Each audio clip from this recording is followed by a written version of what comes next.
Hazrat Ali bin Hussein Imam Zainul Abidin radiyallahu anhu reports that when they, after the martyrdom of Imam Hussein bin Ali radiyallahu anhu, reached Medina Munawwara after leaving Yazid bin Muawiyah, Hazrat Miswar bin Makhrama met him and said, "If you have any problem for me to solve, then command me." I replied, "Nothing."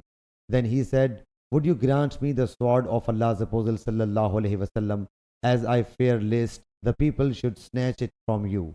If you grant it to me, no one will be able to snatch it from me till the soul will be in my body."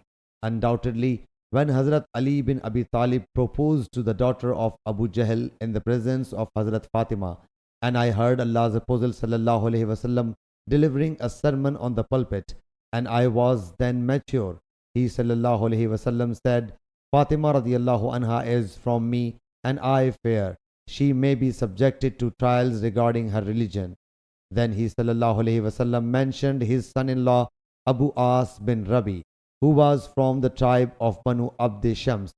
Then praising his relation with him, he sallallahu alaihi wasallam said, "Whatever he said, meant it, and what promise he made, he fulfilled.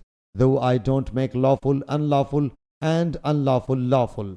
By Allah Jalla Jalaluhu, the daughter of Allah's Apostle sallallahu alaihi wasallam and the daughter of the enemy of Allah Jalla Jalaluhu will never be combined at one place."